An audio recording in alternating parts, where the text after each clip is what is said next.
Welcome to the Natural Resources Conservation Service Draft Plan EA meeting for the Duchesne County Water Efficiency Project. My name is Eric Major, and I am a project manager for Jones & DeMille Engineering. This presentation has been pre-recorded and will be played at the public open house held on May 12th, 2025 in Roosevelt, Utah at the Duchesne County Water Conservancy District office.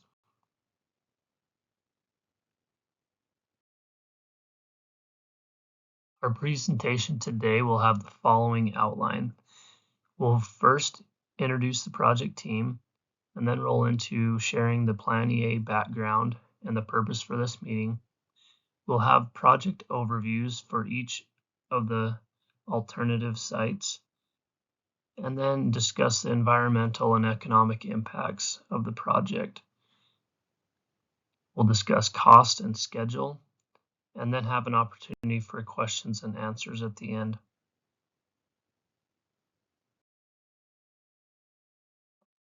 The team on this project consists of the USDA Natural Resources Conservation Service as the lead federal agency.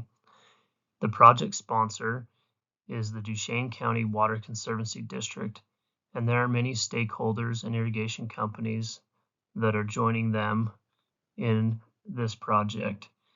I'll list a few of them: Moon Lake Water Users Association, Dry Gulch Irrigation Company, Uinta Indian Irrigation Project O&M Company, the South Bonita Canal Company, and the Uinta Basin Irrigation Company. The engineers for the project are a partnership between Jones & DeMille Engineering and Franson Civil Engineers.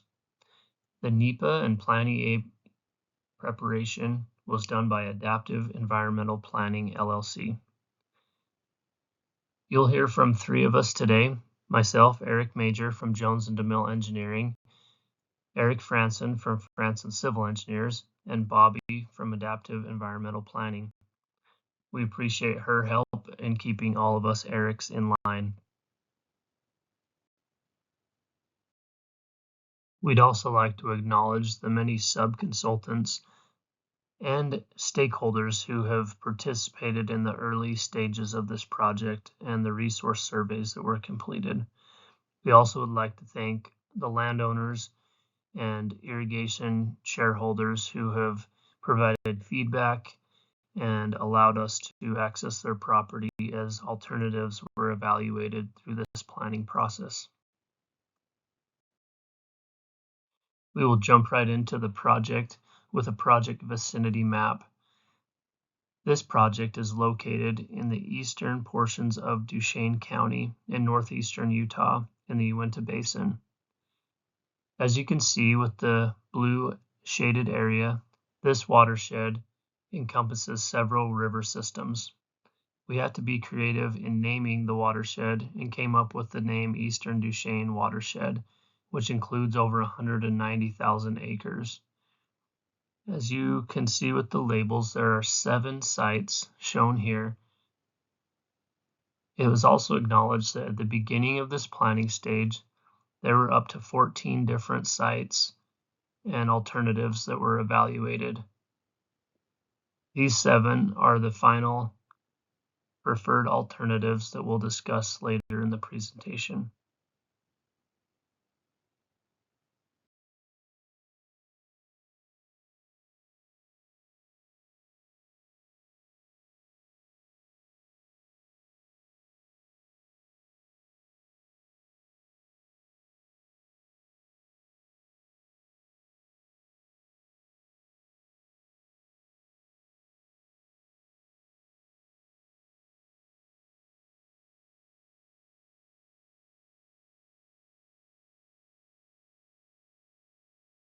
This overview provides some information on the land ownership within the watershed. As you can see from the legend, the blue boundary outlines the watershed included in this study, and then 4 different land ownerships are denoted by the color code there provided. There is some federal land on the very south end with some BLM, and the north of the watershed is primarily Forest Service lands. I'd also like to acknowledge that a large portion of this project is Ute tribal land, and that's shown in the pink areas. Several of the projects have direct impact and benefit to the Ute tribe, especially the Arcadia Farms or Red Cap Canal and the Gray Mountain Canal. The bulk of the land, though, is private property, and again, we appreciate those willing to allow access to their property as this planning and survey commenced. Thanks, Eric. I'm going to walk through a little bit of planning background now and the purpose of the meeting today. So NRCS provides watershed improvement funding through the Watershed Protection and Flood Prevention Act. However, anytime there are federal actions or federal funding, an environmental analysis is required to comply with the National Environmental Policy Act, or NEPA. NRCS complies with this act by preparing a watershed plan and environmental assessment. Currently, there is a draft Plan EA that has been prepared and is out for public review and comment. The purpose of the meeting today is to provide a little bit more information for anyone who's interested on the project and the results of the environmental analysis, and solicit feedback and information. Notice of availability went out to several interested parties, including public agencies, private landowners, organizations, stakeholders.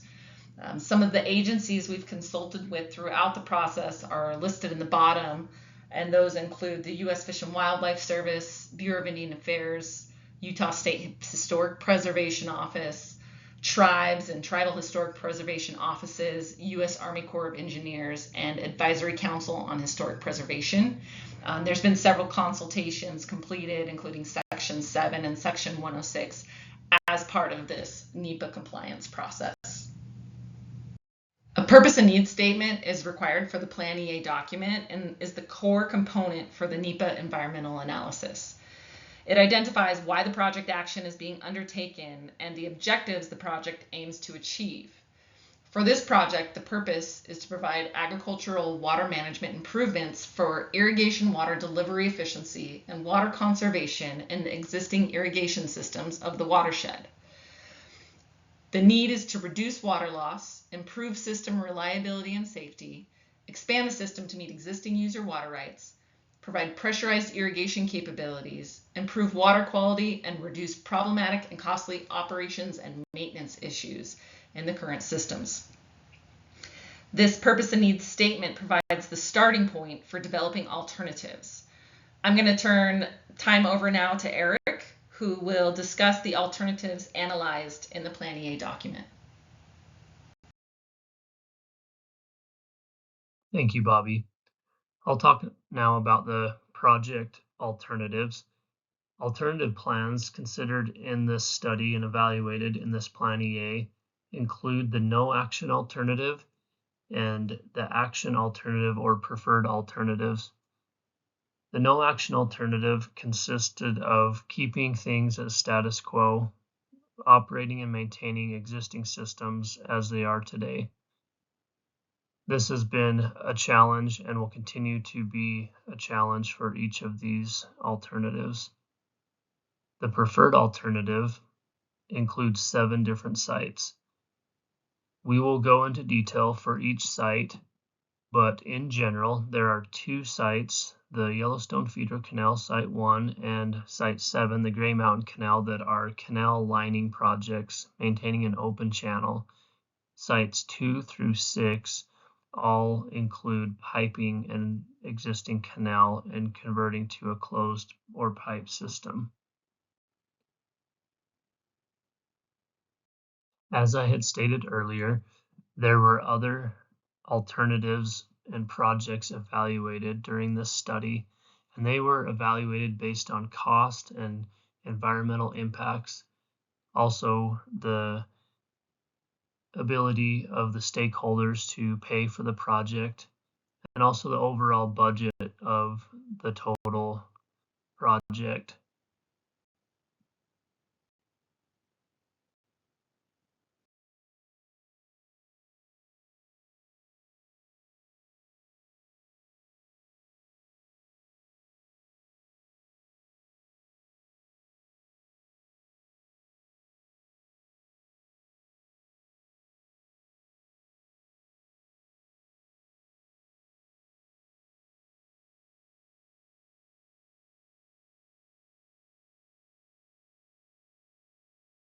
Site 1 is the Yellowstone Feeder Canal. This canal is an important part of the Moon Lake Water Users Association as it transfers water from the Yellowstone River back to the east for water users in that area. The goals of this project are to reduce water seepage in areas of high water loss along this canal. It's also a desire of the Ute Indian tribe to keep this canal an open channel. So this is a canal lining project. This is proposed to be an open channel due to grazing operations and wildlife that access this area. The project will also reduce bank erosion and the risk of canal failure. Along this canal, there are 10 sections that have been identified with the highest seepage, losing approximately 1,858 acre-feet of water annually.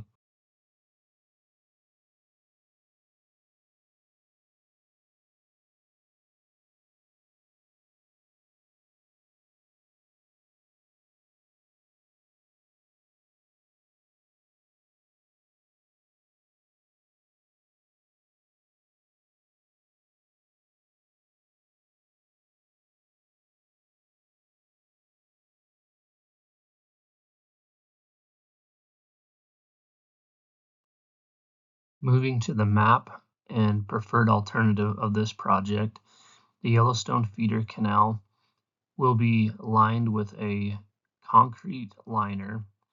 Underneath the concrete, there will be a geosynthetic fabric and waterproof membrane so that long-term durability and water retention can be achieved.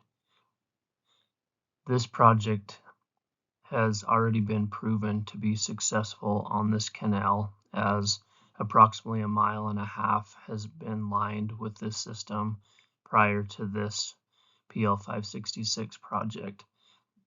As you can see in the map, there are 10 areas highlighted in pink that have been identified as the highest seepage losses, and those will be the sections that will be lined with the canal liner. There will be some minor access road improvements to get concrete trucks and construction equipment to some of these sites, which primarily involves the roadway following the canal. Site 2 is the Coyote Canal project. This canal branches off the eastern end of the Yellowstone Feeder Canal and is the primary feed of water into Browns Draw Reservoir. This canal, as you can see, is in a steep area and has high erosion potential. It's been estimated that 9.5 acre-feet of sediment has been deposited in the reservoir due to this erosion, with the potential for another 6.7 acre-feet of sediment to erode and continue to deposit and take up storage in Browns Draw Reservoir.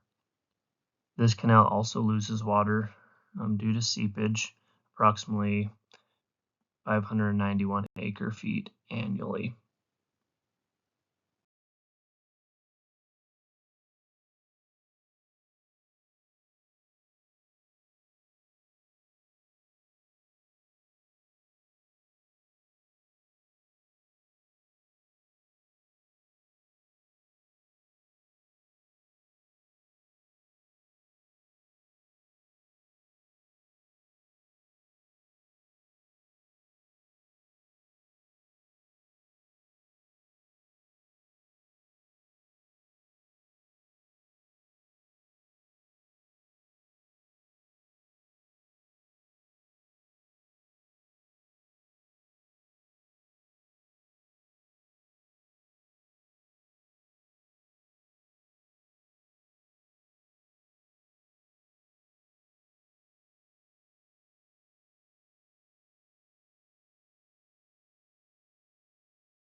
The preferred alternative for the Coyote Canal includes a two-step approach. The first being piping around 4,400 linear feet of open channel, and then armoring the banks for another 477 linear feet. Beginning with the piping portion, there will be a diversion structure placed and replaced on the Yellowstone feeder canal. This will include a trash rack to prevent large trash going into the pipeline. There will be two different sizes of pipe installed, with the top portion being relatively flat, and then the majority of the pipeline through the steep section in the gulch. This pipeline will terminate with an energy dissipation structure and go back to an open channel. Continuing downstream and right above Browns Jar Reservoir, there will be a portion that will remain open channel, but will have some riprap grade stabilization installed to halt the erosion that's happening in that area. This project also will require some access road improvements to get construction equipment into the area and also allow Moon Lake water users an access road to operate and maintain the project. I'll now turn the time over to Eric Franson to talk about site number 3.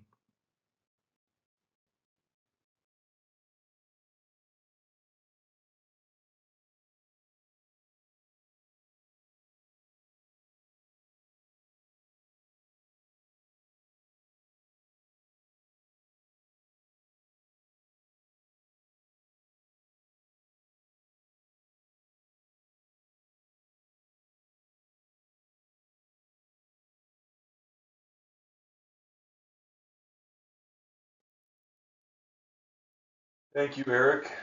So our next site is the South Bonita Canal, typical but important canal piping project. We have our goals to reduce some water loss due to seepage, reduce maintenance, and improve some downstream pressure issues in an existing pressurized irrigation system.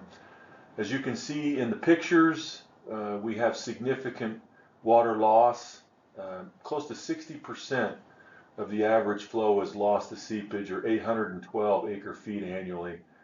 And hopefully we can resolve that issue in addition to helping with the pressures and some aging infrastructure at the diversion on the Lake Fork River.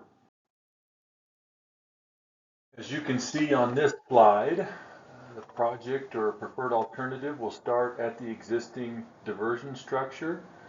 We will improve that diversion structure and improve access in order to get to the diversion structure and improve measurement. We're going to pipe the canal. Approximately 12,883 feet of pipe will be added.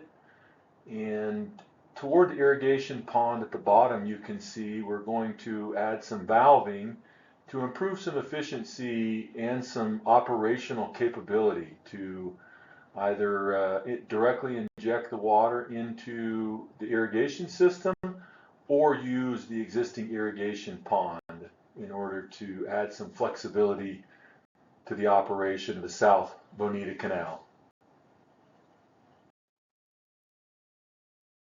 Site 4 is the Dry Gulch Class B improvements.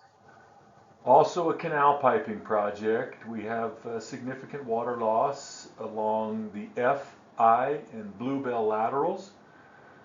We also have some sediment entering the canal system that causes some issues, and would like to provide a little bit of pressure for some of the users on the Class B system.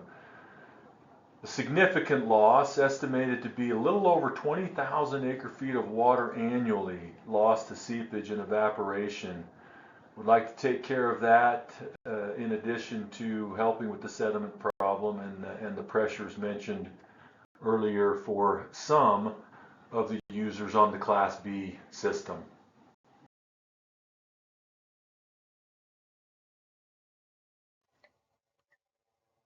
As you can see in this slide, there's a much larger footprint for the Dry Gulch Class B project.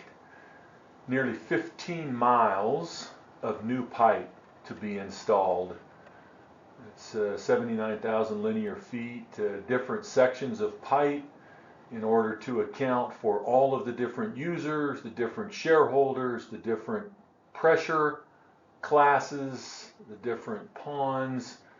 This is a little more complex, will take a little bit more design, but once again should take care of the seepage and evaporation issue and allow for much greater operational flexibility for the shareholders and users in the Dry Gulch Class B system. Five is Dry Gulch Class C canal system, another piping project. Once again, we have issues with seepage, evaporation, sediment entering the canal, and in this case we actually have some slope stabilization issues, a section of canal that is prone to failure and requires some routine maintenance. Want to make sure that doesn't happen, and so with this project in canal piping we'll be able to take care of the 22% estimated loss of average daily flow, or a little over 4,600 acre feet annually, and we'll be able to take care of those slope stability issues along the hillside and prevent a future canal breach. As you can see in this slide, fairly straight shot. We start up just north of Highway 87, install a little over 6 miles of pipe. We do have a small section there. We're going to maintain some pressure for some irrigation users on a lateral, and then we deliver the remainder of the water to the irrigation pond, making sure that deliveries are consistent, and then the irrigation pond can account for fluctuations in usage and allow for flexibility in operation and use below the irrigation pond. So fairly simple once again, but important in terms of water conservation and safety in order to prevent future canal bank failures. Thank you, Eric. I'll now discuss site number 6, or the Red Cap Extension Canal. This project also has been called the Arcadia Farms Pipeline. The goals for this project would be to reduce water loss due to seepage along the canal, reduce erosion, and also specifically improvements on a structure that sends water to the Midview Reservoir. This canal system, the Red Cap extension and the laterals involved with it, lose approximately 4,800 acre feet of water annually. This project will focus on reducing that seepage and also improving water quality and reliability of the system. The preferred alternative for site number 6 is to convert this open channel system to an enclosed pipeline. There's a lot of pipe in this project, over 106,000 linear feet, and this would all begin in the bottom left of the map, installing a new inlet structure at the Midview Weir or Wasteway. This project would begin with that diversion and a screen leading to 2 large diameter HDPE pipes. These 2 pipes would follow the existing canal and then branch off, feeding the different laterals in the system.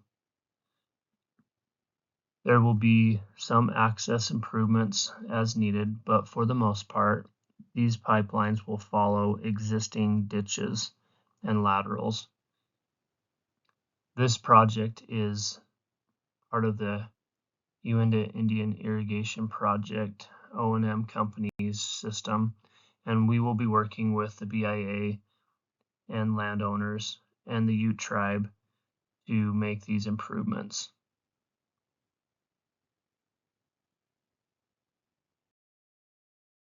Site number 7 is the Gray Mountain Canal. This canal is dually owned between the Uinta Basin Irrigation Company and the Uinta Indian Irrigation Project O&M Company. It receives water from the Duchesne River at a diversion and then parallels close to Highway 40 in Bridgeland area. This project is primarily focusing on reducing water seepage and improving the system reliability and safety. This canal is estimated to lose up to 12,700 acre-feet of water annually, and there's a concern with canal bank failures.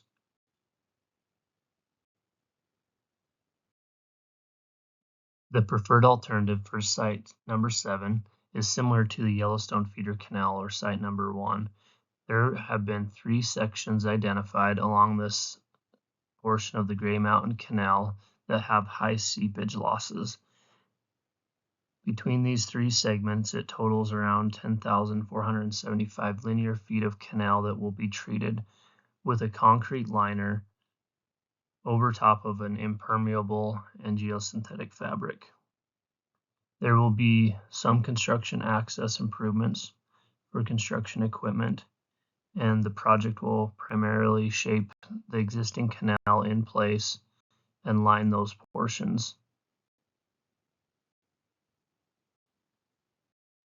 Thank you, Eric. With the implementation of the alternatives just discussed, the intent is to provide long-term environmental, economic, and social benefits for at least the next 50 years.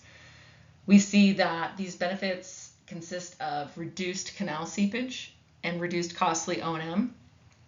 This helps to restore irrigation capabilities and improves irrigation efficiency, ultimately benefiting crop production across 90,147 acres of agricultural lands within the watershed. An economic analysis was completed to quantify that benefit, and we see that $5,653,000 annually would be achieved from increased crop production. This helps to preserve the overall agricultural heritage of the community for the future. In addition to the agricultural benefits, the implementation of alternatives also provide water quality and quantity benefits. This is due to the substantial reduction in seepage, lowering the salinity loads to the natural stream systems. Consumptive use also is reduced, improving water quality and quantity in those natural systems. This would also benefit aquatic species within these streams, including Endangered Species Act fish. An economic analysis was completed to quantify the benefits specifically for the salinity reduction. It was estimated that $1,763,000 of annual benefit would occur each year from the reduced salinity loads. Socioeconomic benefits would include improved prosperity and well-being of the local agricultural community. There would be a beneficial ripple effect to regional economic development. The watershed is located within the Colorado River Basin. Several economic sectors across 7 states and Mexico would see economic benefits from reduced salinity in streams. This was quantified in the previous slide. Overall, the project has a benefit of $7,416,000 annually, and a net benefit, which means we subtracted the project installation cost from the benefit, and that net benefit is $6,057,000 annually. The environmental analysis also identified some adverse effects, which primarily consist of short-term adverse effects from construction. This just consists of disturbed soil, farmland, vegetation, water, and wildlife. There's some increases in noise related to construction, and disturbance would cause a decreased visual quality within the active construction areas. Temporary traffic detours may be required to install some of the project measures or road closures. After construction is completed, areas would be restored, and there would no longer be adverse effects from construction-related activities. Short-term benefits would include additional employment requirements to construct the alternative measures. For most resources, long-term adverse effects are not expected or would be negligible. Those that are immeasurable include vegetation community types changing due to water-fed or artificially created wetland and riparian vegetation, which rely on water from the canals to exist. The piping and lining of the canals would reduce the water availability to the artificially created wetland or riparian vegetation, slowly transitioning them to a upland species. Permanent impacts to threatened Euclides trusses and habitat would occur. However, these impacts will be mitigated through a financial contribution to the ULT Conservation Fund. Impacts to historic properties consist of modification to 12 of the canals, which were determined to be eligible for listing in the National Register of Historic Places. Mitigation would also occur for these impacts and was determined in coordination with the Tribal Historic Preservation Office, NRCS, and irrigation companies. For a detailed list of all the long-term, short-term impacts that are adverse and beneficial, please refer to the Plan EA. It can be found on the NRCS website link that's provided at the end of this presentation. I'm going to turn the time now over to Eric, who will go over the project costs with you. Thank you, Bobby. I will now discuss the project costs and cost share. This table summarizes each site of the preferred alternative and their associated costs. The NRCS PL 566 funding funds 100% of the engineering and planning for the project and 75% of the construction costs. That amount is found there in the second column. The sponsor or stakeholders are responsible for 25% of the construction costs and any additional permitting or easement costs associated with the project. You can look at the total on the right and also the grand total at the bottom of $41 million. And you can understand that this is a really large project with a lot of funds involved. We appreciate the NRCS and this funding source. Without this, many of these projects would not be possible. We also understand that costs have risen over the last few years, and there has been some supplemental funding obtained through the Utah Department of Ag and Food for many of these projects to help offset the cost and the bottom line to the stakeholders and shareholders.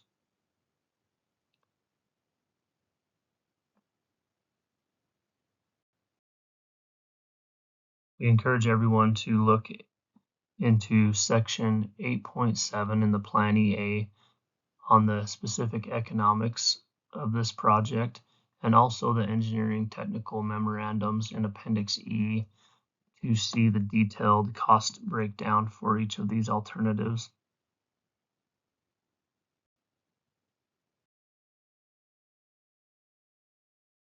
I'll now talk about the project schedule and the phasing of this project. So we are currently nearing the end of the planning phase, which includes the following remaining tasks for NEPA compliance. This public meeting is part of the draft Plan EA review and comment period. This period will end on May 23rd, 2025. After comments are obtained, they will be analyzed and incorporated into the final plan document, which is speculated to be under review by July of this year. The NEPA completion and the watershed agreement is anticipated to be executed by August. And then we will move into phase 2, which is final design. After the final design of each of the sites and approval and review from the NRCS, we can move into construction. This is anticipated to be done on a phased basis, focusing on several projects that need to be done more quickly than others, and also taking on the complexity of each project. The Duchesne County Water Conservancy District will work with each stakeholder for each site and make a plan to construct that site in the appropriate time frame, many of which have to wait for irrigation season to be over. We're looking forward to moving to the final design phase and really getting into the details of each project. I know there's been a lot of anticipation, and we are almost to that point where we can move to the next phase. And I think everyone is excited about that.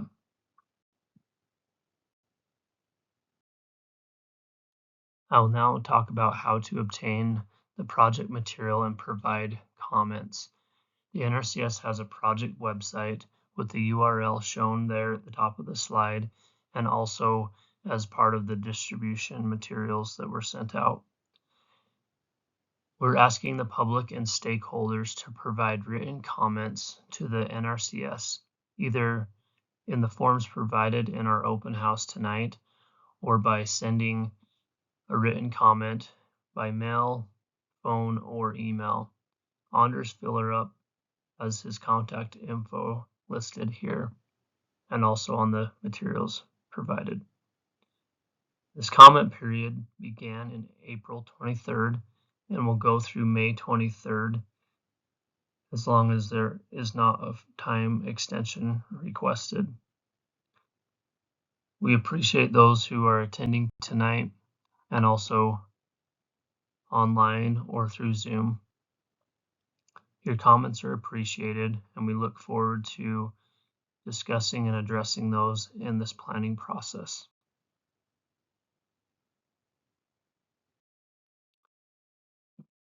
We're nearing the end of this presentation, and we would like to end with this slide that shows an overview map of the preferred alternative and each site and their associated service areas.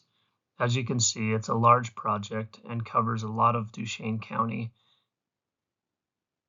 At this time now, we will take questions from those here in person and online. We will ask that specific questions for each project be handled at each booth that's set up in the Water Conservancy District's building. And we look forward to receiving your comments and trying to answer your questions. Thank you very much for your attendance today and your interest in this project.